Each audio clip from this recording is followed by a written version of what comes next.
Belgioioso Cheese is a family-owned and operated company specializing in artisan Italian cheese making. Using only natural ingredients and fresh, local Wisconsin milk, master cheesemakers handcraft a full line of exceptional cheeses, guided by a commitment to quality and a respect for tradition. Ask your distributor about Belgioioso's award-winning fresh mozzarella, burrata, ricotta, mascarpone, American grana, and Parmesan. At Belgioioso, every cheese is a specialty. Hi, and welcome to this week's episode of Extra Serving, a Nation's Restaurant News podcast. I am your host, Holly Petre. This week, we're going to be taking a break from earnings because, frankly, we are all exhausted. We have Ron Ruggless on the pod this week, very happy about that, and he's going to be talking about his recent experience at North Italia in Miami. He went down there for a brand activation at the Formula One Grand Prix and spoke with the brand's marketing director about where it's going next. That's going to lead us into our only earnings this week, I promise, Cheesecake Factory. It's perfect since Cheesecake Factory purchased North Italia's owner, Fox Restaurant Concepts, in 2019 and has since been trying to fold the brands into its larger strategy. During this quarterly earnings call, executives announced another Fox Restaurant Concepts brand, Flower Child, would join the chain's supply chain. Finally, we are going to be talking about where quick service stands, which is probably a very big topic that we cannot fully get into. We have seen the impact of pricing at McDonald's on consumers, something that has pushed many to fast casual brands instead. Many are struggling to gain traffic from low-income consumers who say they want to dine out more. For QSRs, that is a large portion of their business. What can they do to win customers back? Is it as simple as fixing the value equation? This week's guest is Garrett Kern, VP of Strategy and Culinary at Portillo's. And now I'm going to introduce my lovely co-hosts. Leigh Anne Zinsmeister, Managing Editor of Nation's Restaurant News. And I'm Ron Ruggless, Senior Editor with Nation's Restaurant News. The aforementioned Ron Ruggless, our famous writer. He's here! Yay! Okay, so before we get into the news, I want to quickly, because I don't want to get too deep into it because everyone's going to be there, quickly talk about the restaurant show. So let's get a little bit into what both of you are looking forward to this year. Leigh Anne, you go first. Okay, don't mind if I do. I'd say the number one thing I'm most looking forward to is on Monday, I am moderating a panel on LTO beverages and how those can help your restaurants. Bottom line. Of course, we talk about beverage brands all the time, especially on this podcast. But instead of focusing on the buzzy brands this time, we're going to talk about how any chain, any QSR, any casual dining chain, even C-store, supermarket, retail, non-commercial food service brands can use limited time beverages to help increase traffic and drive your business. So that is Monday morning. It's going to be a great conversation between myself and our colleagues, Brett Thorne and Heather Lally. And between the three of us, we cover all segments of food service. So I'm really looking forward to that. Frankly, because I think I'm going to learn a lot. So that is the number one thing that I'm looking forward to this weekend. And following on that, I'm looking forward to a panel called Disappearing Daypart, which fits into very much what Leigh Anne was talking about. People are snacking around the clock, and it's drinks, beverages are a big part of that. So I'm looking forward to that panel as well. The educational track has been beefed up this year at the NRA show, the National Restaurant Show. So I'm looking forward to sitting in on a lot of those panels. Well, it sounds like it's very buzzy this year. Like, these are all things that are very on trend. We've talked about the margins on beverages a lot on this show. We've talked about the rise in snack chains. So it's really hitting all of the very popular elements of the restaurant industry right now. So everybody go. It's this weekend in Chicago. Get your flights if you haven't already. So little last minute, but you could do it. You can still make it there. Because it sounds like it's going to be really great and definitely the hot button issues of the industry that we're all talking about and people want to know. So definitely go to the show. If I can just add for any listeners who are planning to be at the show, maybe you're, booking that flight right now. Many members of our team will be in and out of our Informa booth, which is number 6001. It's at the front of the North Hall, so we are fairly easy to find unless you're coming from Lakeside. But front of the North Hall, 6001. So stop by, say hello to us or some of our other colleagues who will be around all 4 days. All right, so let's get into something you recently did, Ron. That was really cool. We have some videos on social from it. We have some stories online, so I will link those in the show notes for everyone. But Ron, you went to Miami, which first of all is exciting in and of itself. Then you went for a North Italia event, which you told me is a chain you really like. And then you were there for the Formula One Grand Prix. Like, how cool is this? Tell me a little bit about what was happening there. What I found most interesting about it was the fact that restaurants are having to figure out how to market in a new age. And activations like this are one way they can get their name in front of the public, especially the local public. North Italia has 5 restaurants in the lower Florida area. So they really localized it with doing activations at the stores, doing a free event for fans at an offsite for Formula One. It was just a great way to see how restaurants are getting their name into the conversation in different ways. North Italia, which is 39 units now, they just opened in outside of Charlotte. It's a Cheesecake Factory concept, purchased from Fox Restaurant Groups, brought in under the umbrella, and now it's growing. I'm personally very fond of the concept, so I was really excited to be part of this activation. Now, was this activation, was it just reporters there? Was it like influencers? What was kind of the vibe there?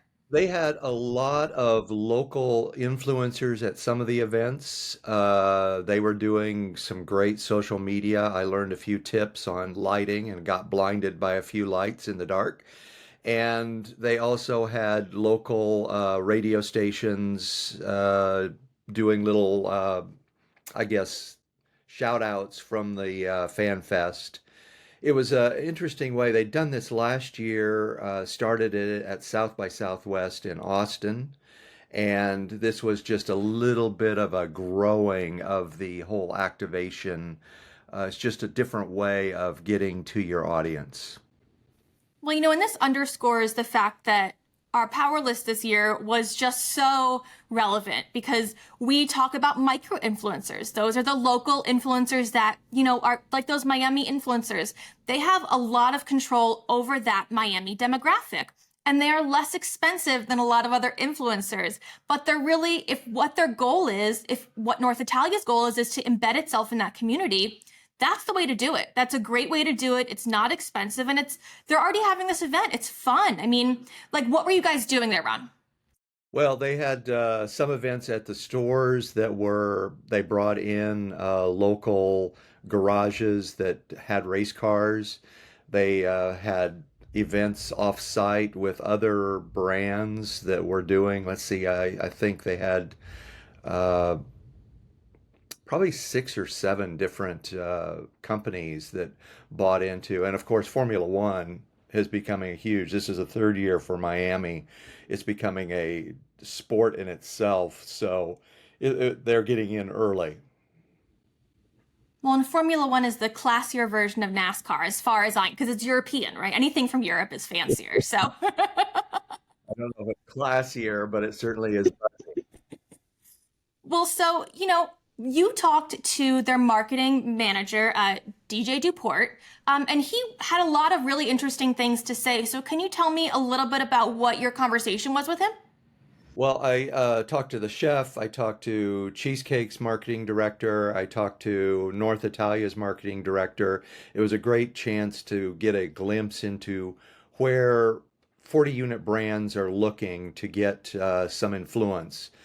And DJ, who is great, by the way, fantastic individual, if you can pick up that video, he was talking about how activations are one way that brands can get into the conscious of the consumer, make people think about it, especially locally. I have never been to a North Italia, but like it's one of those brands that I so desperately want to go to. Like they do such a good job of seeming cool and their food photos are delicious looking. And I think they do a really good job of marketing themselves. I'm in the New York market. There's none here. And I'm like, I want to go to a North Italia. So I think if they're doing that, it's one of the few chains that I'm like, I have to go to. It's one that I'm looking forward to eating the food. So it's up there. But that kind of brings us to Cheesecake Factory earnings, which, Ron, you wrote about the fact that they've been slowly incorporating these Fox restaurant concepts into their supply chain. I mean, do you know what their strategy was with this acquisition? Because it seemed a little separate. Well, Fox Restaurant Concepts, created by Sam Fox in Arizona, was purchased by Cheesecake, and they are slowly bringing some of the brands under the umbrella. They've done so with North, and that showed, I think, a 3% increase in same-store sales during the first quarter, whereas Cheesecake Factory had a little slippage in sales. So North is really a strong brand for them. They're bringing Flower Child, their fast casual concept, more under the umbrella now, bringing that into the supply chain for Cheesecake, which allows them to save a little money. I think it's interesting because I think a lot of times people think of Cheesecake Factory as a place to get a good deal. There's a lot of food for your money. And in this environment, I wonder if it's because they're not positioning themselves like that, because that's a way that if they went like the Chili's route, they would see these higher sales because they have a lot of food for your money, which is perfect in this environment that we're in, where, Alicia wrote about low-income consumers, which is $50,000 and below. They want to eat out. They are saying they want to eat out. They just don't feel like there are worthy options. Like at this point, you could almost compare McDonald's and Cheesecake Factory in terms of price, in terms of what you're getting. And I think that that's an interesting thing. I mean, how do you think Cheesecake can market itself? I think Cheesecake is marketing itself as a two-meal solution. Their to-go bags and ample portions are what they really are selling. In fact, if you recall, Travis Kelce, I think Cheesecake Factory about 2 years ago had a great moment on social media when their bags matched what Travis Kelce, the Kansas City Chiefs tight end, was wearing. So they're able to get their to-go portion of their business. But casual dining was down across the board, so I don't think it was unusual to see that in the first quarter. I think a lot of people are going to, as our colleague Alicia Kelso wrote 2 days ago, to Aldi and convenience stores for food because that's all they can afford. Ron, I think everybody knows who Travis Kelce is at this point. You'd have to be living under a rock at this point to not know who Travis Kelce is. Well, that whole Chipotle, whatever he wrote about that tweet, that went really big for a while when they opened up that store for it. So, that was a big thing. Leigh Anne, what do you think about the way that Cheesecake Factory is positioning itself and how it can compete in this kind of environment? Yeah, I think Cheesecake's biggest hurdle is that, to your point, Holly, it is a great value, but their value is in the portion sizes. They have real hefty American-sized portions of all their meals. So if you go to Cheesecake Factory, like, you're gonna have a higher ticket than you would even at a Chili's, certainly than a McDonald's. And like, yes, you get, to Ron's point, 2 meals out of that, but still, if you're a family of 4 struggling, you get to eat out once a week, this is your budget.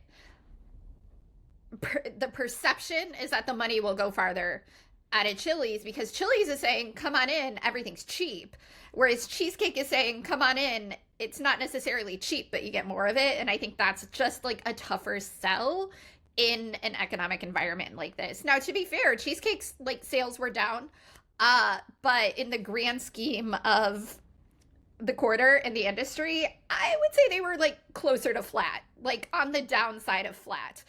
we talked about this a little bit last week, but like most restaurant companies were within 5 percentage points of of like being flat on sales, or they were like 20% growth or 20% drops, and like there was not a lot of in between. And Cheesecake was very much in that middle. So I think there's definitely some work to be done. They could certainly market themselves differently in terms of value proposition, but I do think a lot of what draws people to Cheesecake Factory is that it can feel a little more upscale than some other casual dining chains. It's that the ambiance, as I said last week, and Sam made fun of me for using a funny voice on the word ambiance. And what's also interesting is that North Italia has kind of a similar vibe. It definitely has more of an upscale casual dining feel when you go to one of their restaurants, but by marketing themselves at Formula One at South by Southwest, they're introducing themselves to a whole new consumer set. So maybe there's something that Cheesecake Factory can learn from North Italia, that maybe there are activations to be done for the company as a whole. And the one thing these casual dining brands are doing is emphasizing their beverages. Back to Leigh Anne's point, they can offer unusual beverages, such as at North Italia, they offer Amaros, which I am personally very fond of. They're digestives, but it's something that they can do that ordinary casual dining operators can't do. That doesn't surprise me, Ron, that you like a really classy drink. Like, that's just so on brand.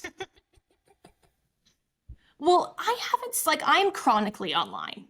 And I'm not seeing anything from Cheesecake Factory on there. And I think that that's a real miss for them. Because if they're trying to market to people who are looking for a value, a lot of those people are also chronically online. And I think that that's a missed opportunity for them, because they could be almost positioning themselves as like a 2-for-1.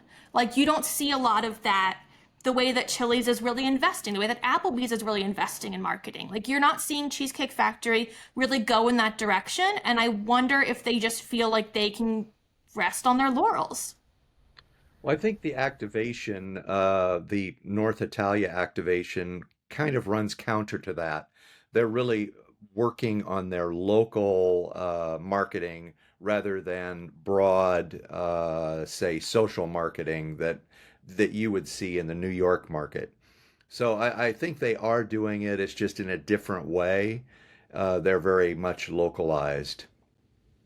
Well, going back to this, or going forward towards this QSR problem, there's a way that I think these brands can, like Cheesecake, can position themselves to say, here's a deal, when it's not actually a deal. Like that McDonald's $5 bundle that is rumored to be happening is a visual deal. It is not a financial deal. And so there's kind of something to be said about that, you're not saying, here, we're giving you $3 off. It's the fact that we're saying, you can get this for this amount of money and we're going to call it something, but it's not maybe actually that. It's the same way that like a drugstore will say that something's on sale, but they just put it over the thing and it's actually the same price. So, but they're like, here, it's a deal, even though it's the same price it was yesterday. You just don't know, because they cover it up. So that's something I've learned online. Well, So if you guys want to know, go online. that just goes to show you don't believe everything you read online. I got to test it out in real life. I do think it's interesting, though. I sat in on the Jack in the Box call, and they're really emphasizing their barbell strategy.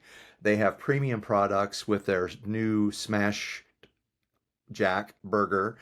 It's hard to say, Smashed Jack burger. And they are also offering value through their munchies under $4. So they're trying to get both markets because the consumer is very bifurcated right now. That you've got people that do have the money. Perhaps they have money at the beginning of the month when they get their paycheck. They don't have it at the end of the month when their paycheck is starting to run out.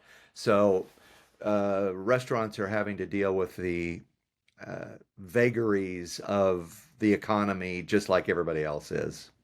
Well, and Jack in the Box is in an interesting situation because they have a big California presence. So they kind of have to offset what's happening there. And I know they've mentioned it before, but like that's a big hurdle for a lot of companies. Jack in the Box, El Pollo Loco, a lot of these California heavy brands are really dealing with what is a tough issue. But I also think that that's tough we've mentioned it before, the McDonald's franchisees out in California. They are small businesses. They're dealing with this. They have to raise prices more in California to offset the cost. And so that really impacts those customers out in California because, McDonald's, you can make your prices what you want as a franchisee. And so do you want to compete in the market in one way or do you want to make money? It's a really tough call for a lot of companies that franchise. And we're seeing places like Chipotle that are another place, bang for your buck. It's a lot. You get a lot of food at Chipotle. And so it's not that much more than McDonald's. It's more, don't get me wrong. It is more than McDonald's and Taco Bell, but it's not, $15 more. It's not like a $20 salad. It's like $12 for like a burrito. You get a lot of meat. It's a huge burrito. And I think we're seeing customers move towards that. Obviously, Chipotle's numbers say they're moving towards that. So there's something to be said for that. And McDonald's numbers, which, as Alicia says, they are kind of the gauge of the industry. They're the one who drives the industry. They were almost flat. They had like 1% or 2% same-store sales increases. So that's kind of the way that we see a lot of these QSRs going. And I don't think any of them did well this quarter. I think maybe Taco Bell was one of the closest with like a 3%. Or if you're an indulgent brand like Wingstop that seems to do, 20% same-store sale increases. I think the money is out there. I just think that they're trying to husband their resources. And especially California, which is a huge market, they're having to deal with the FAST Act, which went into effect the 1st of April, which is QSR focused 60 unit QSR operators. They're the ones that are really having to figure out how to rely on technology, how to push some of the work to the kiosk rather than the counter. Just try to save employee resources as much as possible. Well, I just covered Sweetgreen, and similar to Chipotle, what they're working on is Sweetgreen uses these automated make lines at a few stores, and they're seeing huge returns from that. And so I think that once people have the technology, we may be seeing more of these automated make lines with less workers or to-go only units, something that is eliminating the need for a sit-down customer at these QSRs and fast casuals. Casual dining is different. People want that experience. They have said it, they want that. But I just think that we're going to go more towards the automation once the technology is available. Kiosk is the first step. Then you go, like, it's an order, and I think that we're going to see that's going to help companies get back a lot of the money that they're missing. But, we've said in California, Joanna Fantozzi, our colleague, has said that in California, they are thinking they're going to see a lot of returns from the increase in minimum wage because people are going to have more money. At the end of the day, these workers who are getting $20 an hour, it's more expensive for the company, but are they then going to spend more at the company? So it's like, we don't know yet. It went into April 1st. We'll see the financial impact in Q2 for a lot of these companies. And I don't think we'll see the returns on this money till Q4, but it'll be something to look out for as we keep moving forward with all of the laws, because if it works in California, it's going to spread. And so we might see a huge wave of these increases in minimum wage. And so how California does, I think everybody is really looking at that when it comes to what's happening next, as they always look towards California. Yeah. And a lot of the operators, I think it was El Pollo Loco, they're doing little things like using machinery to make their salsa rather than having people do it. So it's little things that they're I guess, working around the edges to reduce labor costs, which I think is what a successful operator is going to have to do. When we Say, heard on earnings that like the most important thing for places like Chipotle and what didn't work for Starbucks is that throughput needs to be increased. And a lot of these things help throughput. Something that salsa is being made by someone else, that helps increase the throughput and things get done faster. yeah, I mean, every little thing counts. Like wherever you can buy back 5 seconds, if you save 5 seconds using technology to make the salsa on each order, like that's going to be massive. And honestly, I think one of the advantages to this happening in California, I know a lot of companies are grumbling because, like, oh, we're everywhere, but we have a ton of stores in California, is that, well, they're going to figure out what to do about it. And so I think when this starts happening in New York, or, wherever it spreads next, I'm guessing the most populous liberal states, um, we'll have a blueprint. And a lot of these companies themselves will have already implemented those strategies. So that's like one advantage that I think we're not talking about. But man, April this year was just tough on QSRs between the labor laws. Now we know that QSR menu prices rose after showing signs of flattening and even decreasing, which of course is related. But then at the same time, to find out that grocery prices went down for the first time in a while, like it's just a perfect storm. It like there's nothing else to say about that. Like it's just math. Like of course those lower income consumers, as much as they want to be eating out more, it just doesn't make financial sense for a lot of people. So it all comes back to that value proposition that we were talking about earlier. You got to let people know that your food can compete price wise with grocery. And it'll be interesting to watch what happens to the players in the convenience store Mm-hmm. and cheaper grocery segments. Watch what happens in those and how much of that grocery dollar goes to them. I feel like this Absolutely. is an advertisement for dynamic pricing, which supermarkets do. So I feel like this is a restaurant advertisement for dynamic pricing because it's going to really give a big value to customers or a big mental value to customers that get your digital menu boards, do dynamic pricing. I think there'll be a big return. Yeah, it's going to be, that's one of the things I'm looking forward to at the show is to see how operators are dealing or melding technology into that whole pricing formula. Because I think there's a way to do it. Wendy's had a little bit of a stumble with it earlier this year, but I agree with the folks at the National Restaurant Association that it's coming. All right, well, guys, have fun this weekend. To all of our listeners, go see them at booth number what, Leon? 6001. North Hall. Very front of the North Hall. You cannot miss us. Is it by Starbucks? It is by Starbucks. Thank you, Holly. All right, guys, so enjoy your weekend. Everybody go enjoy the show. And now I'm going to kick it over to Brett, who talked to Garrett Kern, the VP of Strategy and Culinary at Portillo's. But first, you're going to hear a quick word from our advertiser and a little bit of a conversation with Belgioioso's chef.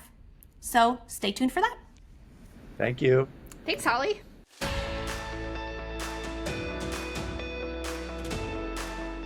All right, Steve Stapleton, welcome to our podcast. You are the National Accounts Director and Corporate Chef of Belgioioso. Yes, ma'am. Welcome here. Thank you, ma'am. You're wearing your lovely Belgioioso shirt, so very happy to see that. Thank you, ma'am. Appreciate it. And for anybody who doesn't know, though I'm sure everyone knows Belgioioso, you are here to talk about cheese. Absolutely. Absolutely. So, we've seen some interesting cheese trends coming about. You talked last year about things like blueberry cheese and, all these charcuterie boards. And, we're seeing cheese rise on menus. Currently, according to Technomic Ignite, cheese is on 84% of operator menus. Should probably be 100, but, I'm sure your opinion is different. Absolutely. So what are some other creative ways that operators can incorporate cheese? Everybody has cheese. Think about cheese pizzas or cheese on sandwiches, but what are some new ways that they can incorporate classics? Right. So really what we're starting to see trend wise is just the way people think about cheese is very different. I mean, obviously when you think of just some of the other players out there on the national footprint, obviously Subway is one that always knows our brand very well because, they did their deal with fresh mozzarella. And really when you look at the trend, what they did, they basically said, hey, look, we're trying to improve our ingredients, so even by them doing that, and understanding, hey, cheese was not just a matter of, hey, we're putting something on there to be able to get the call out of it being cheese. Now it's actually, hey, we're looking for that flavor profile that's going to come through on that cheese. And it's going to help really kind of upgrade our overall dish altogether. But in the past, when let's just say sandwiches in particular, especially when you look at just the sub sandwich sector, if you will, a lot of those guys were just, hey, I feel like I have to have a cheese on here just to say I have it. Now, what we're really starting to see is trend wise, some of these people are actually looking and saying, hey, look, I can spend a little bit more on a really good quality cheese and actually spend a little bit less on maybe that beef or chicken, that item that is actually bringing a higher ticket ring. So now we're able to get the flavor profile to come through a little bit stronger, a little more prevalent, and actually over time actually save some money. A lot of times when people tend to think cheese, they do tend to think expensive, but it's always about, whenever I'm working with customers, I really sit down and say, hey, listen, we have to break things down to the ounce, to the portion, not to the pound like everybody wants to look at it. And really, what is the overall goal? And a lot of times there are different products out there where you could basically use half the amount of a premium product compared to more of the commodity type, and actually over time save yourself some money and get a better finished product. Chicken sandwiches, as you know, are the it food. They have not stopped their trajectory. Americans are eating more chicken than ever. That is the new protein. So how can you combine cheese with chicken in a way that consumers will enjoy it? Because, fried chicken and melted cheese may not be something that people would automatically consider good. Sure. Well, one thing that we're actually starting to see right now, trend-wise, so everybody always talks about the popularity of burrata, right? If you look at the last 5, 6, maybe even 7 years now, burrata has always been in that top 5 trending cheeses, But what we're really starting to teach people about is the stracciatella, the burrata filling. Really, what that is when we're making our mascarpone, we pull out some of that cream and we basically mix it with minced mozzarella curd. And ideally, when you serve burrata, you warm it up just a touch so that when you cut into it, it runs all over ooey gooey. But now what we've started doing, we've actually started selling that stracciatella, and we're starting to see people do things like a chicken salad, where they're basically eliminating the mayonnaise, adding that stracciatella in, and now they're able to get a higher ticket ring because they're able to call it out as a burrata chicken salad. Not only that, now you're also being able to get the claim of keto friendly if you're not putting it on, obviously, bread. That's one thing we're really starting to see. The other thing we're starting to see really kind of come into really becoming more and more popular is fontina. We're having a lot more pizza guys incorporate shredded fontina into their blends. We have a lot more sandwich guys that are utilizing sliced fontina we've got like Culinary Dropouts is one that they actually do like a roast beef with a sliced fontina. But you get that higher moisture level and you kind of get that bolder flavors. But now, just like, everything's always about the stretch, right? Everybody's wanting to see how ooey gooey, or, can things be? It's a huge trend on obviously social media. But, obviously with cheeses like fontina, you're able to kind of get that effect, if you will, but then you still get that a little bit bolder of a flavor.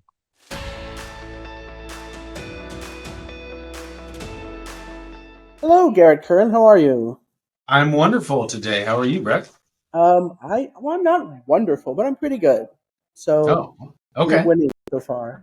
It's all good. Don't worry.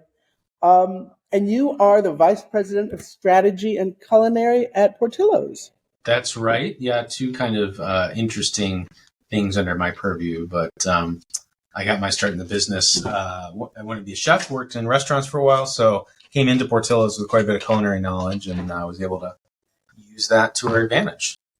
But you've done a variety of things. We have something in common in that we both have degrees in history, bachelor's degrees in history. Yeah. You were at Michigan. I was at Tufts. Oh, wow. So we're both good at getting into college, I guess. And but then you've done a bunch of things. You went into consulting and you did other stuff. Why don't you tell our audience a little bit about your background? Yeah, so kind of a weird, circuitous background, but even before I studied history, I was really into restaurants. I loved going out to dinner with my family, and I had wanted to be like, part in the back of my mind, I was like, okay, I'd really like to be a chef or own a restaurant at some point, and really kept that itch going throughout college. And I graduated with history. A degree in history in 2008, so there wasn't a whole lot of job opportunities at that point. Not that there were a ton outside of being a lawyer when I was and I graduated. So I actually went and worked in fine dining in Chicago, attended culinary school after that. Kind of learned the business from the inside out. Parlayed that into working in the front of the house, learning about wine and service and how to manage the restaurant. And eventually worked in hotels, went to business school, took a short stint in management consulting that was a lot of fun, a lot of work. And then Portillo's literally came calling and wondering, hey, you're somebody that has a restaurant background and you also have a strategic mind. Can you come in here and help us think through opportunities, help us grow and eventually become a public company? That's what we've done. So this is your first time working as a chef for a chain restaurant. But do you call yourself a chef as VP of some culinary? people call me that, and it's a little weird because our menu is like, it's a bunch of tried and true classics. We've had 60 years to really nail like the core of our menu. Now, I guess I am the closest thing to a corporate chef, and we have a test kitchen now, and we're able to try new things and innovate on the menu. But like year in, year out menu innovation isn't necessarily our big strategy. So it's more so like making sure the processes are right, making sure the recipes are clear, make sure food quality is exactly where we want it to be, and working in tandem with our supply chain and marketing teams on the menu. That's what a lot of the chain restaurant chefs do. It sounds like a similar kind of thing. Yeah. And how do you like it? It's a lot of fun. I mean, my position is really interesting because I get to put a hand in every bucket here and there. But Portillo's, I grew up in Chicagoland, so Portillo's for me, it was an incredible experience. And then to work for them, and Chicago style hot dogs and Italian beef are some of my favorite foods to begin with, and be able to bring those to new people every day and to new markets is just a lot of fun. And one of the things I love about the restaurant business is, love it or hate it, there's never a dull moment, and that's very, very much true at Portillo's. And you've been there for like 5 years now, right? You started in 2019? Yeah, a little bit less than that. Yeah, but it's been great. Wanted to stick around and want to stick around for quite a bit longer. So what, as you said, Portillo's has a little bit of menu innovation. You guys just came out with, quite recently came out with chopped salads, a chopped salad and a chicken pecan salad with bacon. But you don't do tons of innovation, as you said. You added a burger last May, I believe, the rodeo burger. Yeah. And did something else in 2022. Yeah, we had our garden dog in 2022. That was it, first plant-based item. Yes, using field roast, right? One of the... Yeah, exactly. They did a product. We worked together on a product for that. That was fantastic. We had people had been asking us about plant-based for a while. We didn't know when the right time to jump in was, but the product we tasted and we were able to develop with them to really give you a clean bill of ingredients and also that smoky flavor that we're expecting. It's a great option for folks looking for a plant-based option. It's also really great because you don't have to do much additional training with our teams because you're just using the hot dog builder we normally do. So everybody that works at Portillo's knows how to make a garden dog, essentially. And I'd say, we have done the last few years, added some items to our menu. Well, as a brand, we don't want to like get into this LTO craze because it's a nightmare for the supply chain. You got to distract your team members and your managers and learning this new thing. And then by the time they get good at it, it's off the menu. So, when we add something to the menu, it's usually very strategic. He's usually very conscious of like, here's the market we're going after, or here's the menu gap that has come into existence. How can we fill that with something that's really unique to Portillo's, that's really delicious, and is good enough to stay on the menu permanently? Sometimes that means that we're going to take something off. So when we added the garden dog, we had a different vegetarian option that was like a grilled portobello sandwich. When it was done right, it was really good. But the problem was there's a ton of variability from restaurant to restaurant. There wasn't a ton of consumer love behind it. And this was an exciting new product that filled a gap that had come into the market, which was for plant-based, which we didn't have anything in. And we were able to make it our own unique spin because Chicago-style hot dogs, Portillo's kind of owns that category. And we don't want to be an also-ran with, a plant-based burger. Let's do something that's unique and memorable to Portillo's. Yeah, so it fits more into the Portillo's brand as a Chicago dog, even though it's a meatless one. I mean, is there a lot of demand for that at Portillo's? Because you do Italian beef and hot dogs. So, I feel like the vegetarians aren't necessarily like, let's go to Portillo's. But, it's a little bit of a chicken and an egg problem, right? Like the vegetarians aren't going to Portillo's because we historically haven't had a ton of stuff for vegetarians. Our menu, like there's a blessing and a curse to our menu. The blessing is that it's huge and that drives these massive restaurant volumes that we have. I think our average unit volume last year was north of $9 million. The curse to it, really? Yeah. So like we're doing the volumes that like a very successful full service restaurant chain would do, but it's in a limited service environment. And then we do dine in, drive through, delivery, pickup, pretty much every channel that you can think of. The downside to that is two things. First, you got to make people aware of what else you have. The garden dog, our target wasn't necessarily vegetarians or vegans. It was the people that love Italian beef and hot dogs, but they might have somebody in the group that is a vegetarian or vegan, or they have somebody in the group that is what we call flexitarian. They're trying to have more plant-based meals in their week, even though they don't have any real dietary restrictions with that. And it eliminates the veto vote, so that we want to make sure that Portillo's has something really delicious for absolutely everybody. Sure, it's the classic challenge of if a party of 6 goes into a restaurant and one of them doesn't eat meat, they can't go to Portillo's unless you give them something that person can have. That's right. They have it. That's right, exactly. So I imagine that the importance of a menu item like that outweighs its actual sales for exactly that reason. You don't need to sell a lot of them for it to earn its place on the menu because you're selling more hot dogs and Italian beef and whatever else the meat eaters are getting because they can bring in their vegetarian friend. That's exactly right. And when we kind of said, how successful has this item been? That's the kind of analysis we looked at to understand how many tickets have a garden dog on them and then also have an Italian beef and a burger and a chicken sandwich. Because we know that there's groups of people who were less likely to come in before because they had that person in their group that says, hey, I got a restriction, I got a preference here, and Portillo's can't exactly meet it. Well, and your handlers also told me, I hope that's not a pejorative term, handlers, but the people. Sarah's a handler for sure. Thanks, Sarah. Handler. Pointed out that your average unit sales of salads is around $650,000, which is that's a lot of salad. Yeah, I mean, there are some restaurant concepts out there that will do in a day what they'd be very happy to do in a week in terms of sales. And the reason we have these volumes is this massive brand loyalty in Chicago. Like folks like me that grew up with Portillo's that love it. It's magical. It's a point of pride.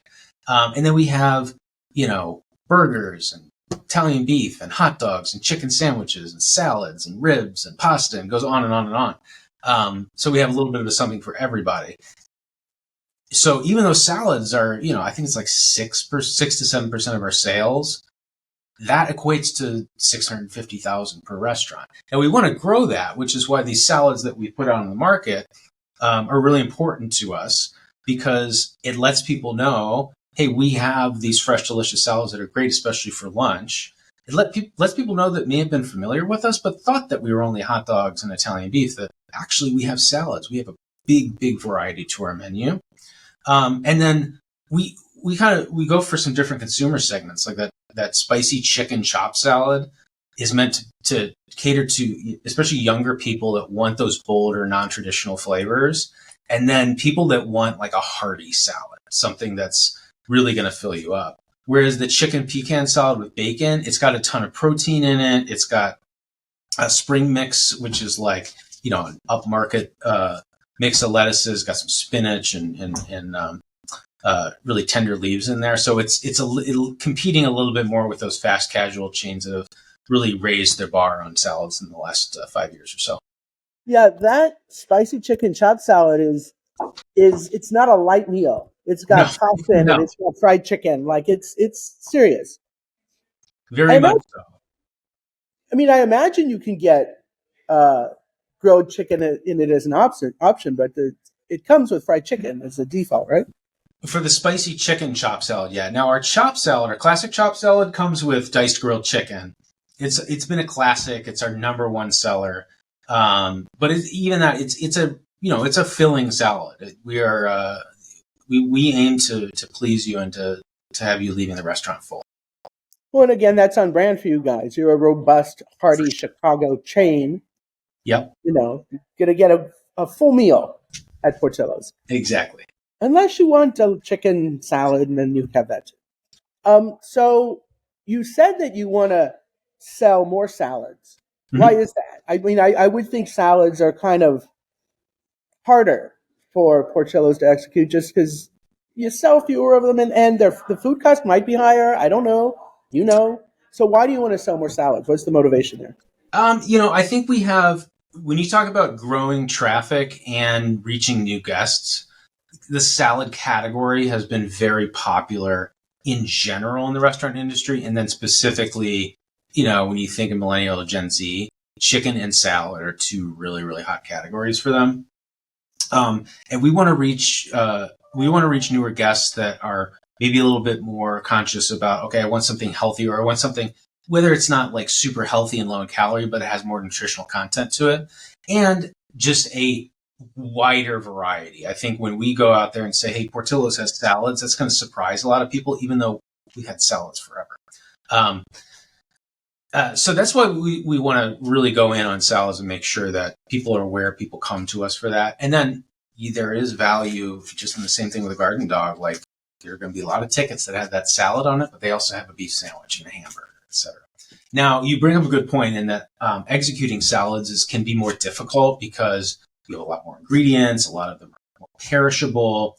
Our teams are really well trained there, and especially in our restaurants, the folks running the salad station, we have a great advantage in the industry that our turnover is relatively low for a limited service restaurant.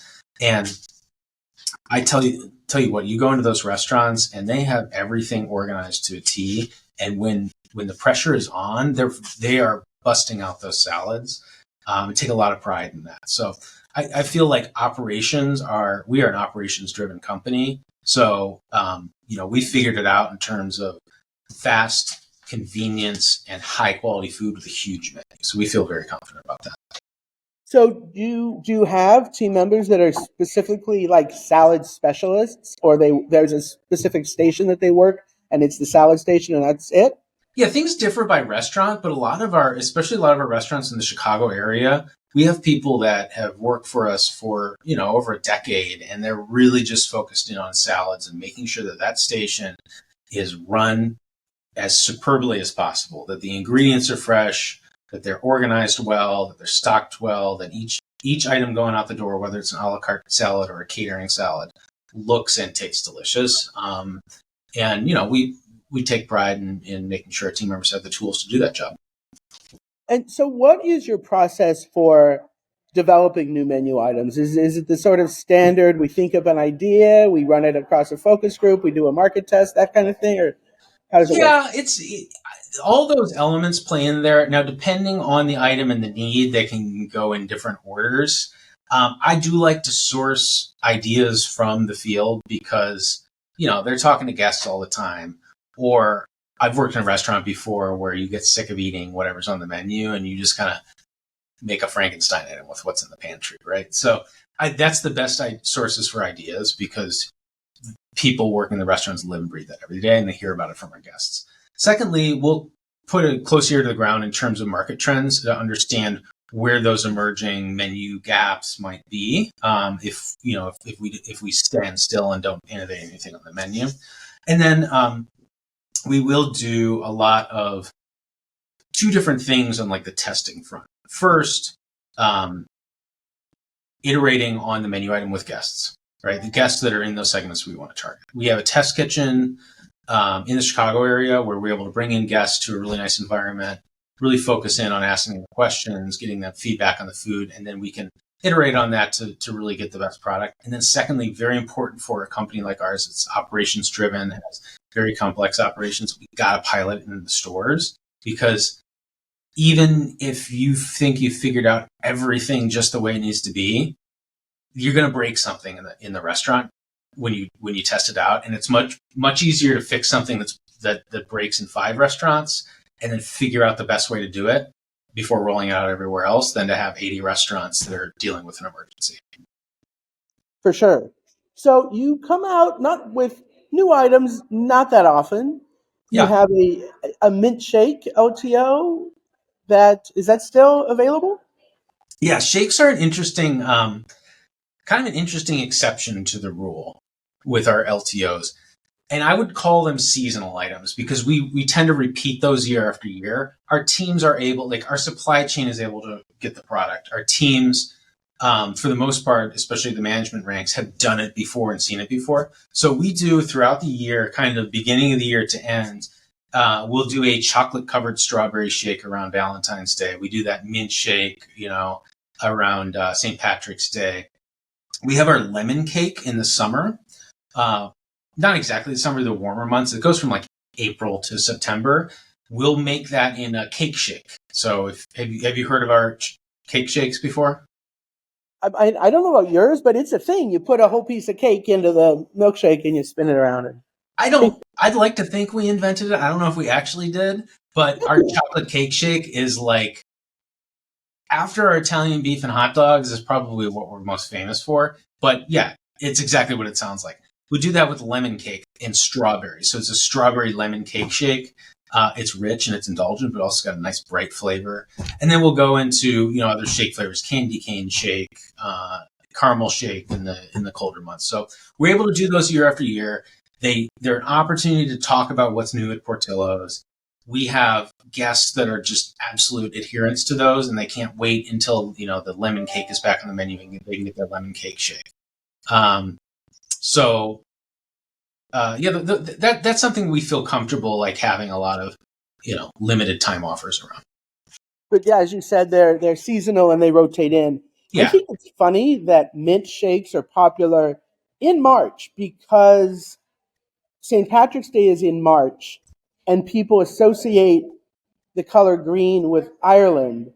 It's fascinating. So we have a lot of mint in March for no particular reason.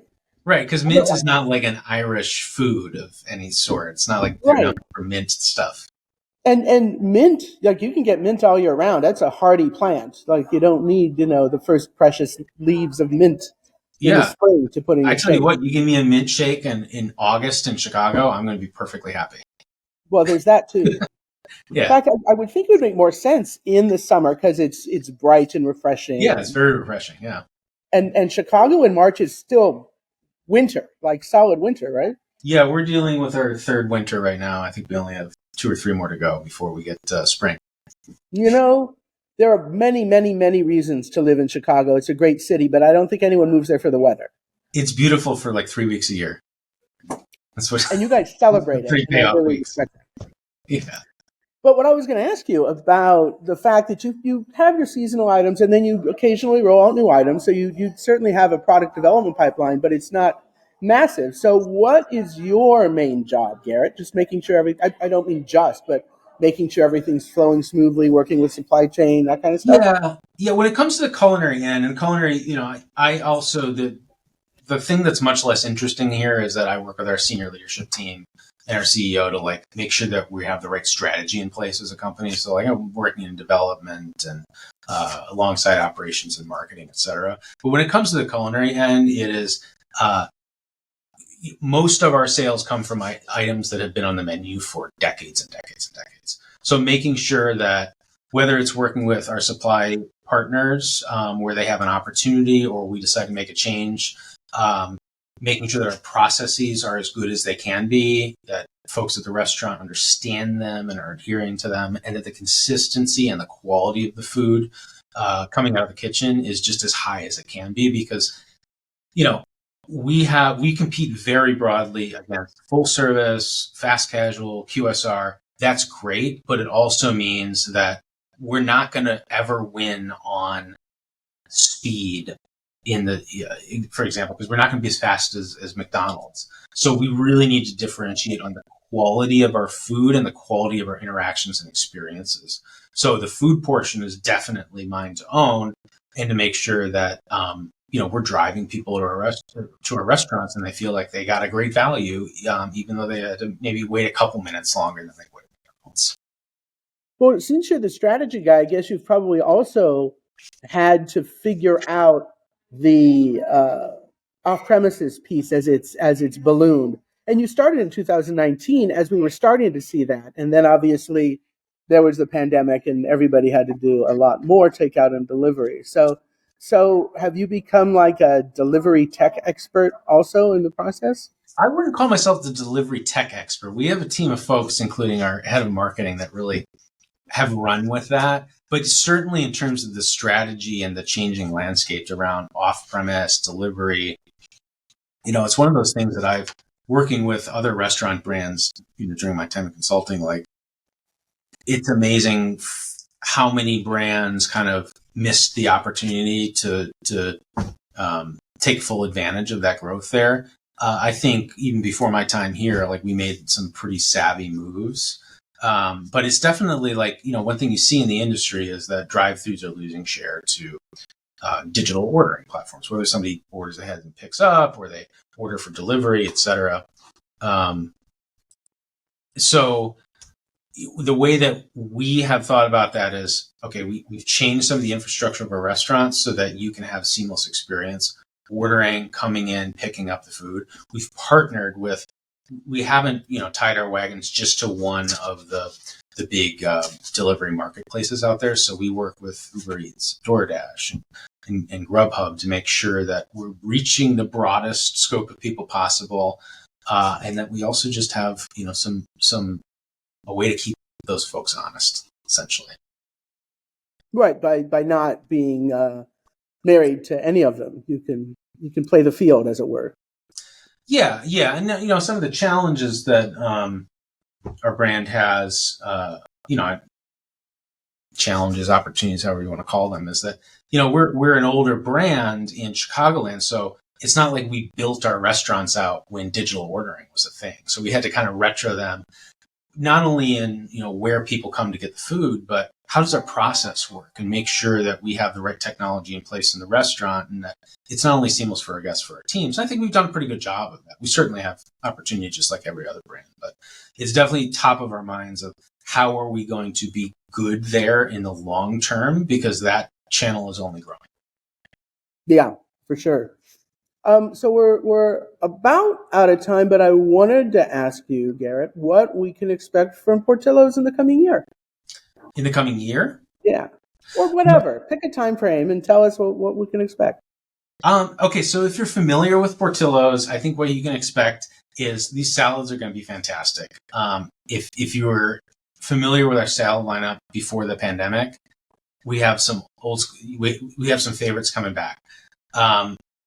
If you're not familiar with Portillo's, what I'd say, and if you're in a part of the country, maybe in Texas, Arizona, Florida, other areas, you can expect us to, pop up around the country.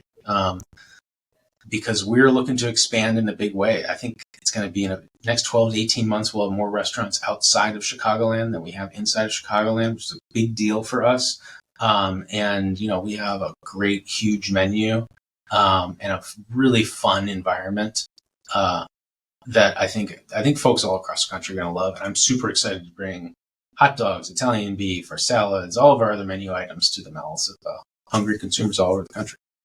There are a number of regional menu items that have become national, like obviously Nashville hot chicken is Yes. a huge one.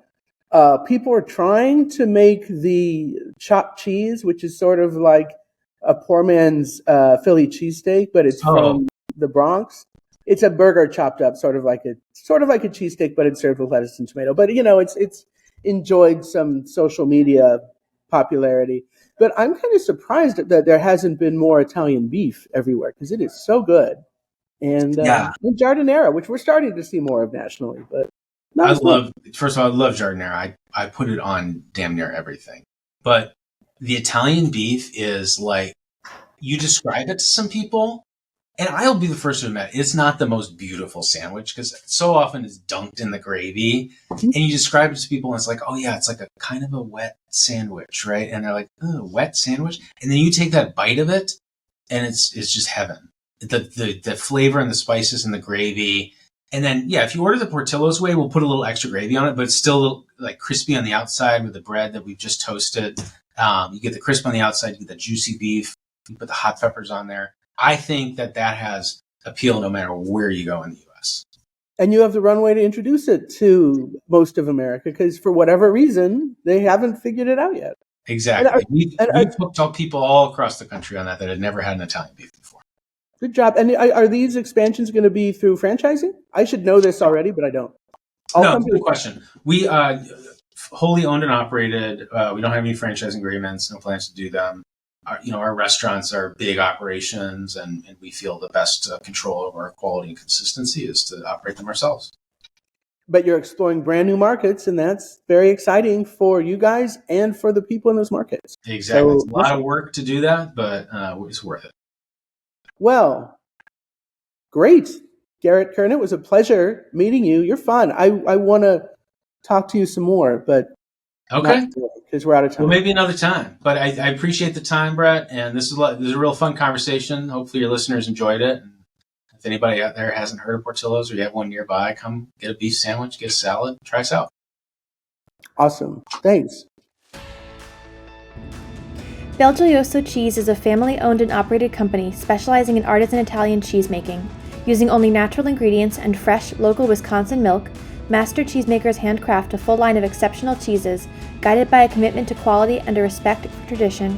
Ask your distributor about Belgioioso's award-winning fresh mozzarella, burrata, ricotta, mascarpone, American grana, and Parmesan. At Belgioioso, every cheese is a specialty.